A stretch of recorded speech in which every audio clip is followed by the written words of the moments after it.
In a remote village, nestled between arid mountains and oblivion, lived two girls and their mother. Their only fortune was their courage and the asphalt of the streets where Malia, every day, tried to sell enough to keep her from going to bed hungry.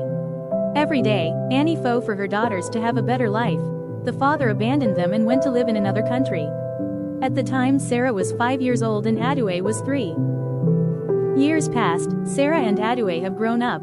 Sarah was 20 years old, the eldest protective, and Adouet 17 years old, the younger sister, whose innocence seems to be the family's only luxury, dreams of a better tomorrow. Their mothers were sick, they were sad, having no other family to help them. Sarah said she would try to ask some neighbors for help. Sarah and Adouet run through the village streets, they knock on doors. A friend of the family, they ask him. I can't do anything, times are tough, He said, and then he left.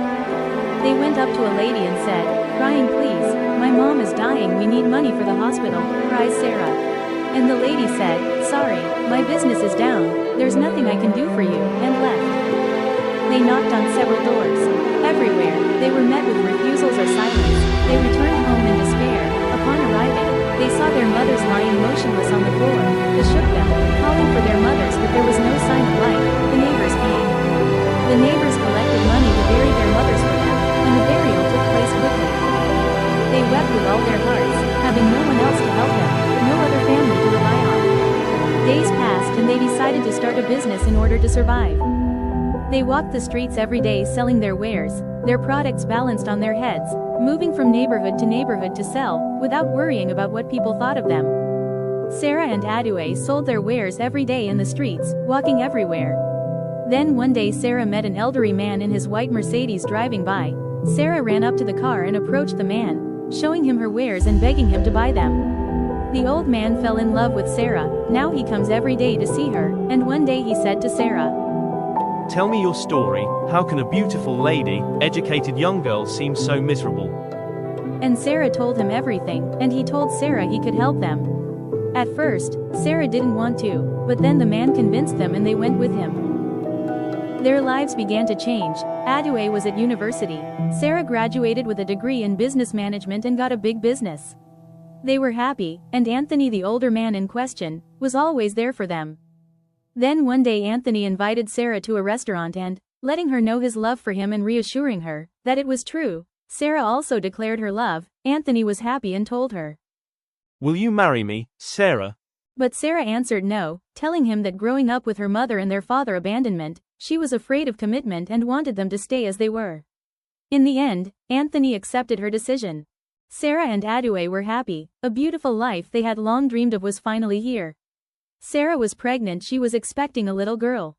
Adouet was happy to be an aunt, and Anthony was happy too. He said it was his first child, and he was going to spoil him love.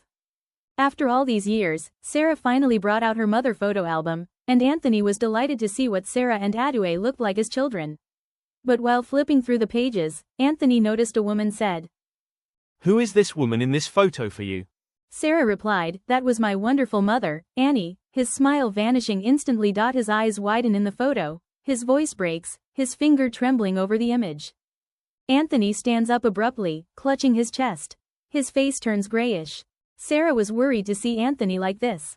Anthony, tears in his eyes, almost screaming, said, I didn't know, my God, I didn't know it was you. I'm the one who abandoned you, 16 years ago, I'm your father. Sarah, eyes wide in horror, asked him, What are you saying? You're our father, the man I share my life with. The father of my child, he's my own father? Adouet appeared, hearing the screams and cries because she heard everything. Anthony couldn't speak anymore. Adouet called the ambulances for Anthony and Sarah because Sarah bleeding. They were all at the hospital. Adouet went to Anthony's room because she wanted to understand more, but he couldn't speak and ultimately died of a heart attack. After giving birth, Adouet went to Sarah's room in tears, announcing that Anthony had died. Sarah cried because she felt shame and bitterness. After a few days, they returned home. 2 years passed. Sarah and Adouet still had that scar, and every time they looked at little Hadassah, they remembered Anthony. Sarah said to Adouet, Every time I kiss her, I feel the weight of our curse. She is my daughter, my little angel, but she is also my little sister. My father's blood flows in her veins twice over. They told each other that this story was one the little girl would never know the truth. Both held hands, in front of the window overlooking.